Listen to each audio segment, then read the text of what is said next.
Hey guys, welcome to my new blog. तो guys, जो आज का जो ब्लॉग है, बेसिकली मैं गाइस कल के ब्लॉग के अंदर अपना जो ऑडियो था, जो जिन बंदों से बात की थी, उनका जो ऑडियो था वो ऑडियो मैंने एडिट करना भूल गया था वीडियो के अंदर, लेकिन आज की वीडियो में एडिट कर देता हूँ।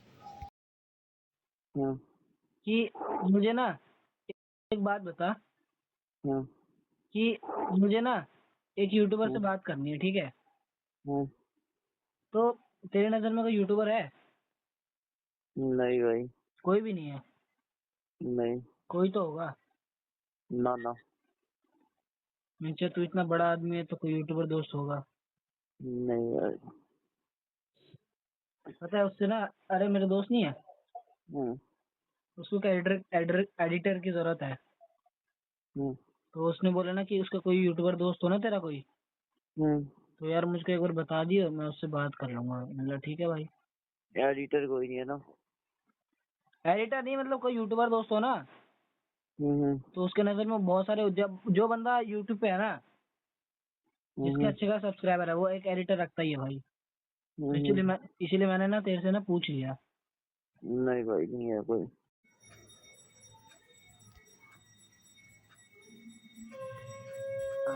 मैं पता ये कह रहा था ना हाँ, कि मेरा एक दोस्त है, ठीक है? हाँ। उसको ना एक एडिटर की जरूरत है, ठीक है? क्या चीज? उसको ना एक एडिटर की जरूरत है। हाँ, तो वो मुझे कह रहा था ना कि तेरे पास कोई यूट्यूबर वगैरह का कोई दोस्त वगैरह है, क्योंकि देख पता ही है कि कोई यूट्यूबर बड़ा होता है ना, हाँ, तो वो अपने बंदा मतलब रखता ही एडिटर, तो है ना? हाँ। तो तेरा कोई यूट्यूबर दोस्त है? है। हाँ, है, क्या हुआ? तो वही वही तो मैं बता रहा हूँ। वो बंदा नहीं है जो मेरा दोस्त है, हाँ, उस भाई को ना, जो कोई तेरा यूट्यूबर जो भी दोस्त है, हाँ, उससे बात करके ना, मतलब जो हाँ, उसका एडिटर होगा ना, हाँ। उसको मतलब बोल के उसका एडिटर रखवाना है। कितने रुपए देगा? वही देखते हैं, पूछ, वो तो वही बात करके बताएगा ना, मुझे क्या बता। उसने मुझे बोला तू इतना बता दे बस। तो है, नंबर है उसका किसी यूट्यूबर दोस्त के पास? हाँ, हेलो। तो आपने सुन लिया कि उससे मैंने कैसी बात की, क्या बात की। अब ये बात छोड़ो। जो तो पता है, मैं यही बता रहा था आप लोगों को कि गाइस पता है, अगर अगर जो कोई भी है जो मेरा वीडियो अगर एक्टर देख रहा है, जिसको एक्टर बनना है, एक्टिंग फील्ड के अंदर जाना है, तो सबसे मेन चीज़, आपको मुंबई का क्राउड नहीं पता, तो मैं आपको दिखाता हूँ इस वीडियो के अंदर। देखो, मेरे को तो ऑडिशन देने की जरूरत नहीं पड़ी। देख रहे हो कितना ज़्यादा क्राउड था उस वीडियो के अंदर, और साथ ही इंट्रो भी दिखाता हूँ आपको। देखो, Hi, my name is Sanya. I am 20 years old and my height is 5'8". देख रहे हो इंट्रो भी कितना अच्छा और बेहतर बनाते हैं बंदे।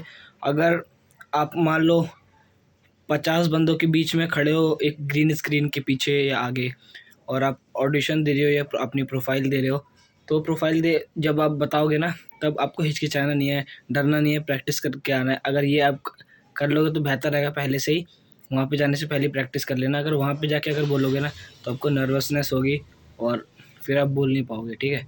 तो इस बात का ध्यान रखना। और जो हमारा सेकंड चीज़ है, वो जब आप मुंबई में जाओगे तो कम से कम एक एक वर्सोवा आराम नगर है, वहाँ पे अच्छे प्राइस में फ्लैट मिल जाते हैं। 17,000 में, 15,000 में, मतलब 15 से 20,000 तक का अपना बजट रखना, जिससे आपको अच्छा सा फ्लैट मिल जाए रहने के लिए। अगर आप पीजी लेना चाहते हो तो आप बंदों को जमा कर सकते हो और ले सकते हो पीजी, लेकिन पीजी मैं तो सोचूंगा बेस्ट ऑप्शन नहीं है, आपको अकेले रहना चाहिए। लेकिन हाँ, एक बंदे को आप ऐड कर सकते हो अपने साथ, जिससे आपका और उसका जो जो पैसा है वो डिस्ट्रीब्यूट हो जाएगा दोनों में, आधा आधा। तो ये कर सकते हो। मुंबई में मोस्ट एक एक्सपेंसिव और बढ़िया सी चीज़ बताता हूँ। जब आप कभी भी मान लो कहीं से, आप जैसे आराम नगर से कहीं भी जाना है, या जैसे फॉर एग्ज़ाम्पल उस जगह का नाम याद नहीं आ रहा, अब मान लो एक लोकेशन से दूसरी लोकेशन पे आप कहीं जाते हो, ठीक है? तो जैसे ही आप एक लोकेशन से दूसरी लोकेशन पे कहीं पे भी जाते हो ना, तो जैसे मान लो जाने टाइम में तो आप मान लो जा रहे हो तो आपको लेट हो जाए तो आप ऑटो या रिक्शा वगैरह या बस वगैरह कर सकते हो, ठीक है। तो लेकिन जब आप ऑटो रिक्शा जब घर जा रहे हो ना, वहाँ से जिस लोकेशन से घर जाना है फिर वापस, जैसे मान लो आप एक ऑडिशन देने जा रहे हो तो तब आप एक ऑटो या रिक्शा कर सकते हो। लेकिन जब आप घर जा रहे हो ना, तो कम से कम उस रास्ते पे जिस रास्ते से घर जा रहे हो उस रास्ते से 10-15 बार आप गुजरना, एक बार देख लेना आसपास कैसी क्या जगह है, जिससे आपको याद रहे माइंड में कि हाँ अगर कहीं फंस भी गए तो आप देख के बता सकते हैं हाँ ये जगह तो जानी पहचानी है। तो इसका एक बेनिफिट है। और दूसरा ये कि मुंबई के अंदर बहुत ज़्यादा कम बस में ट्रैवल करना पड़ता है, क्योंकि वहाँ पे ज़्यादा ये तो बोट्स होती है, जैसे 5 रुपये 10 रुपये में बोट्स यहाँ से वहाँ ले जाती है, एक जगह से दूसरी जगह, जैसे वीडियो के अंदर दिखाता हूँ देखो।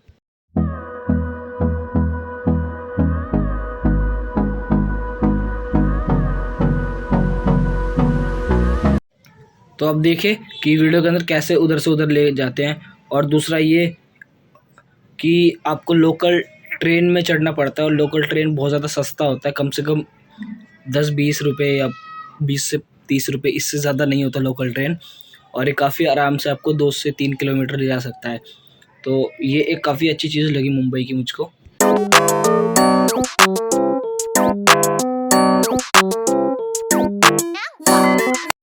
आपने वीडियो देखी कैसी भीड़ रहती है मुंबई में। लेकिन हाँ, रात के टाइम, संडे के टाइम और जब भी कहीं भी घूमने वाले दिन या त्यौहार होगा उस दिन काफ़ी ज़्यादा भीड़ रहती है। और मुंबई एक अच्छी जगह भी है अगर कोई जाता है तो उसके, लेकिन ये है कि दिल्ली के कंपैरिजन में मुंबई बहुत ज़्यादा ख़राब भी है। लेकिन जो लोग सक्सेस हो चुके हैं उनके लिए अच्छी है, क्योंकि जब वो लोग कुछ बन जाते हैं तो फिर अच्छे फ्लैट में रहते हैं, लेकिन जो लोग नहीं बन पाते वो एक कूड़े कचरे में रह जाते हैं। एक बात हमेशा याद रखना, जब आप मुंबई जाओ तो अपने लिए एक बैकअप प्लान हमेशा रेडी रखना। अगर एक बैकअप प्लान नहीं होगा तो आप मुंबई में, और आपके पीछे कोई ना कोई एक सपोर्टर खड़ा रहना चाहिए, क्योंकि दुनिया में और जो कंट्रीज़ हैं उनमें लाखों लोग हैं और रोज़ वो ऑडिशन देने आते हैं रोज़मर्रा की ज़िंदगी में। तो आपका आगे जाना बहुत मुश्किल है जब तक आपके पीछे कोई सपोर्टर नहीं है, फैमिली का सपोर्ट नहीं है। तो आप पहले फैमिली बैकग्राउंड अच्छा करो और थोड़े पैसे कमाओ तब जाओ। अगर आप ऐसे ही मुँह उठा के चले गए तो वहाँ पे बहुत ज़्यादा दिक्कत होगी, ना फैमिली का ध्यान रख पाओगे ना खुद का। तो इसीलिए मेरी एडवाइस यही है कि आप अच्छा करने जा रहे हो तो थोड़ा पैसे रखना अपने साथ, ठीक है। तो अभी फ़िलहाल मैं जा रहा हूँ ट्यूशन से आके मिलूँगा आपको, ठीक है। तो गाइस, मैंने काफ़ी देर के बाद ब्लॉग स्टार्ट किया है, क्योंकि मुझे पता नहीं था कि आज मुझे पता नहीं था स्कूल की आज छुट्टी है या नहीं। तो लेकिन मैंने छुट्टी कर ली, बस यही सोचकर कि घर पे रह जाते हैं, फिर अगले दिन तो कल स्कूल जाना ही है, फिर 2 दिन की छुट्टी है, ये सोच के हमने छुट्टी कर ली। और बाकी फ़िलहाल आपने मुझे काफ़ी टाइम के बाद ऐसे खड़े बाल के अंदर देखा होगा। वैसे मैं खड़े बाल जल्दी करता नहीं हूँ, लेकिन खड़े बाल के अंदर आपने पहली बार तो नहीं, तो काफ़ी टाइम के बाद देखा होगा, ये कह सकता हूँ। और बाकी आज मैं कहीं शाम को जा नहीं रहा, क्योंकि ज़रूरी नहीं है ना, अभी बज रहे हैं शाम के 5-7 हो रहे हैं, और ज़रूरी नहीं है ना कि हमेशा ही शाम के टाइम निकलो 5 बजे और बाहर जाके घूमो फिरो। ज़रूरी थोड़ी है, रोज़ तो जाते ही हैं, एक दिन नहीं जाएंगे तो क्या हो जाएगा। तो वही बात है।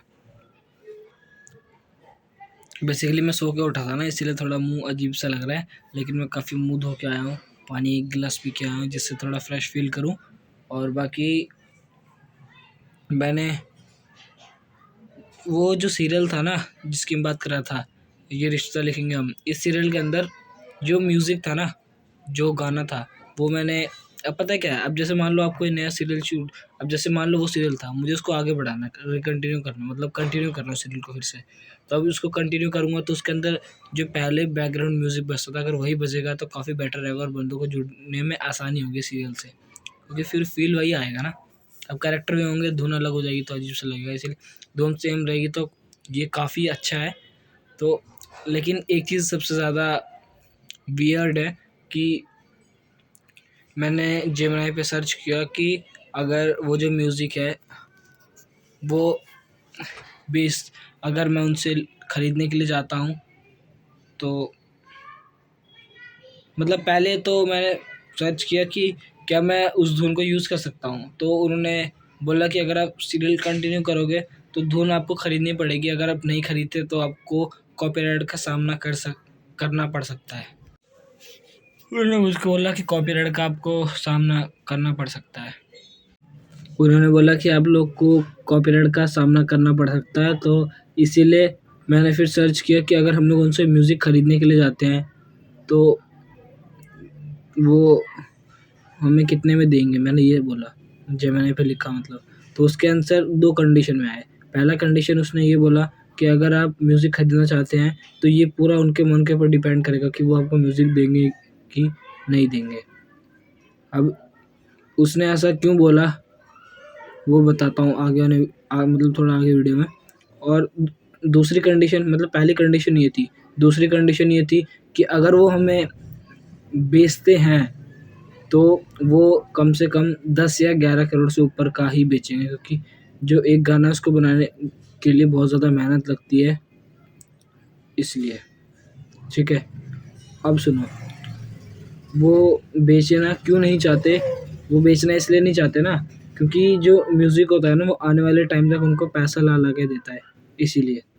ठीक है, तो इसलिए वो लोग नहीं बेचना चाहते, और वो लोग इतना महंगा मुझको इसलिए बेच रहे हैं, और दूसरी कंडीशन में वो लोग मुझे महंगा इसलिए बेच रहे हैं क्योंकि जब वो म्यूज़िक मुझे देंगे ना तो उनकी एक कंडीशन होगी। जैसे मान लो उन्होंने मुझे वो म्यूज़िक दे दिया, अब जैसे वो लोग मुझको म्यूज़िक दे देंगे तो वो लोग मुझे कहेंगे कि अगर मान लो मैंने उनको 10-11 करोड़ रुपए दे दिए बाय चांस, और उन्होंने मुझे जो म्यूज़िक है वो दे दिया, लेकिन वो लोग कहेंगे कि जो प्रॉफ़िट निकलेगा इस म्यूज़िक से उसका हल्का सा प्रॉफ़िट हमें भी चाहिए बाद में। तो ये उनकी कंडीशन रहेगी, क्योंकि उनका भी तो इससे कुछ बेनिफिट मिलना चाहिए ना, अगर हमें वो दे रहे हैं तो। तो पहला तो ये कंडीशन उनकी रहनी चाहिए, और 10-11 करोड़ चाहिए ये कंडीशन भी। इनकी 2 कंडीशन माननी पड़ेगी तब जाके वो हमें म्यूज़िक देते हैं, वरना ऐसे कोई भी म्यूज़िक नहीं देता अपना। ठीक है, और बाकी वो जो रिश्ता लिखेंगे हम, जो ये सीरियल है ना, इसके अंदर जो म्यूज़िक है, आपको यहाँ पे मैं देखो फ़ोटो दिखाता हूँ, यहाँ पे एक फ़ोटो दिख रही होगी। इनका नाम नहीं पता मुझे, लेकिन हाँ, जिन लोगों ने मिलके म्यूज़िक बनाया है ना, ये 2-3 फ़ोटोज़ मैंने निकाली है, देख लो आप। इन लोगों का नाम तो नहीं बता सकता मैं, मतलब ये लोग संगीतकार हैं एक टाइप, और एडिटर वगैरह जिन लोगों ने म्यूज़िक बनाया है। तो आप देख सकते हो डायरेक्टर प्रोड्यूसर जो भी है, सब लोगों ने मिलके म्यूज़िक बनाया था जब सीरियल शुरू होने वाला था उस 2017-18 में, तब की फ़ोटोज़ मैंने कुछ निकाली। अब देख सकते हो ये लोगों ने वो म्यूज़िक बनाया था, वही म्यूज़िक की बात कर रहा हूँ जो उस दिन आपको टीवी में मैंने सुनाया था। वही म्यूज़िक यहाँ पे जो बनाया गया था, जिन लोगों के ज़रिए वो लोग ये रहे, कुछ लोग मुझे मिले, और हल्का-फुल्का जो डिटेल हो सका वो मैंने बताया वीडियो के अंदर। और पहली बात ये कि फिर मैंने ना थोड़ा अपना दिमाग लगाया, मैंने फिर पूछा कि जेमिनी से कि मुझे जेमिनी एक बात बताओ कि बाय चांस अगर मान लो उन लोगों ने मुझे एक टाइम के लिए देने से मना कर दिया, तो क्या मैं उन्हीं बंदों को जिन बंदों ने पहले गाया था उन्हीं बंदों को वापस ला के वही गाना क्या फिर से मतलब गाने के लिए बोल सकता हूँ? तो जेमिनी बोला ये तो आप कर सकते हो, लेकिन कॉपीराइट तो आपको फिर भी आएगा, क्योंकि गा तो आप वही गाना रहे हो ना, उसका रीमेक वर्ज़न बना रहे हो। तो ये एक नुकसान है, तो गाना खरीदने के अलावा मेरे पास कोई भी ऑप्शन नहीं है। हाँ, ये हो सकता है कि मैं कोई नया गाना बना के नया गाना डाल सकता हूँ, लेकिन ये नहीं हो सकता कि मैं वही गाना फिर से मतलब गाने के लिए बोलूँ उन लोगों को। तो ये एक, और उन्होंने मुझे क्या नाम बताया था, उनका नाम शायद,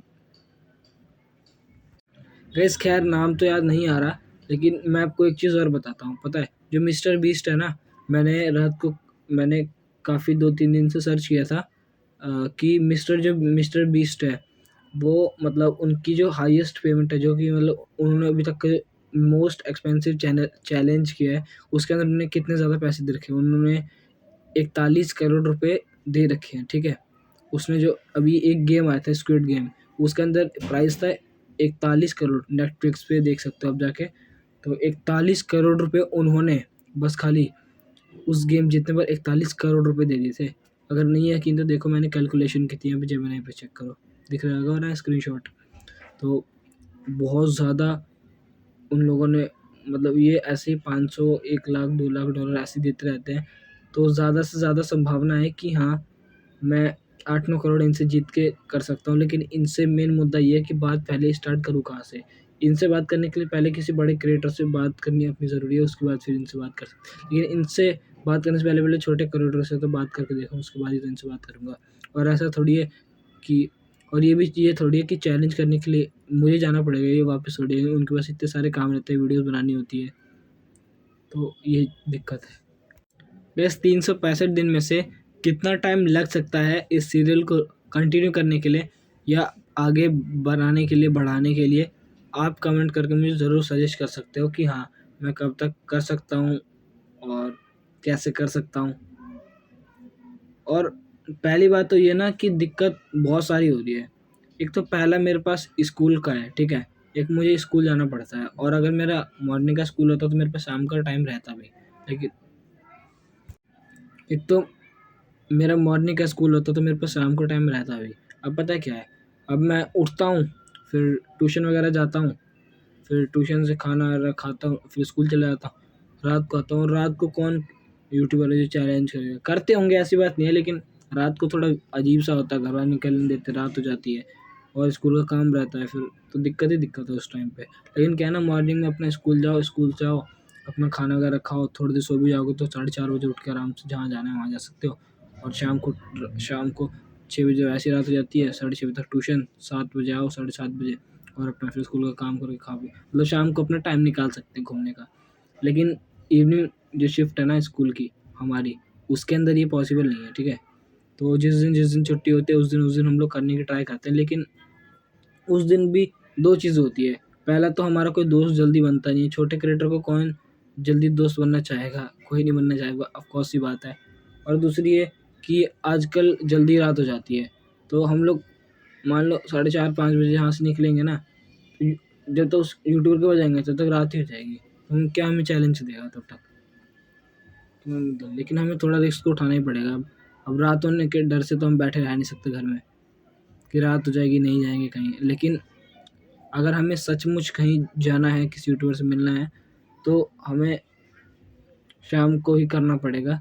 मतलब अगर 4 बजे मैक्सिमम निकलते हैं ना, तो एटलीस्ट 6 बजे तक रात होती है, करेक्ट। तो 6 बजे 2 घंटा है हमारे पास, कर सकते हैं, ठीक है। तो वही है कि जल्दी निकलना होगा। हम जब 5 बजे निकलते थे, अब वैसा टाइम नहीं है कि 5 बजे निकलेंगे तो 6:30-7 बजे तक आएंगे, क्योंकि उस टाइम तक रात हो जाती है। इसीलिए हम लोग 4 बजे भी निकलेंगे, अगर उस यूट्यूबर वगैरह से मिलने दूर है तो फिर भी कम से कम 6 बज जाएंगे, और आने वगैरह में भी टाइम लग सकता है।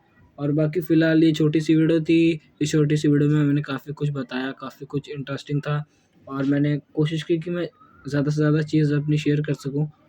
तो आई होप ये छोटी सी जो वीडियो है, पहले तो आप देख रहे हो अभी बज रहे हैं 5:40 हो रहे हैं, और आपको 5:40 तो नहीं, खैर 1 मिनट, हाँ 1 मिनट रुको, हाँ 5:13 हो रहे हैं। और अभी मैं आपको व्यू दिखाता हूँ बाहर का, चेक करो कैसा हो गया है। देखो दिख रहा होगा, दिख रहे हो, अब खुद देखो, रात सी हो गई है, बिल्कुल ही रात सी हो गई है। जब 5:13 पे ही ऐसा व्यू है, तो आप सोच ही सकते हो कि 6 बजे तक रात हो जाती होगी। हाँ मैं बाहर कंट्री की तो नहीं बता सकता, लेकिन इंडिया में और बाकी दिल्ली शहर जैसे और भी शहर हो गए, उन सब के अंदर तो जल्दी रात हो जाती है, ये तो कंफर्म है। तो मैं आशा करता हूँ कि आपको ये छोटा सा व्लॉग पसंद आया होगा। तो लाइक करके जाना, पहली बार आप चैनल पर सब्सक्राइब कर देना, और कमेंट करके ज़रूर बताना कि मुझे कितना टाइम लग सकता है 365 डेज़ के अंदर में से मिल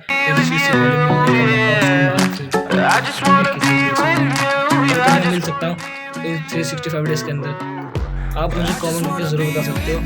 तो ये छोटी सी वीडियो आई होप आपको पसंद आई। पसंद आए तो लाइक कर देना, चैनल पे पहली बार तो सब्सक्राइब कर देना। मिलते हैं किसी और टॉपिक पर, किसी नेक्स्ट व्लॉग के साथ। तब तक के लिए बाय बाय।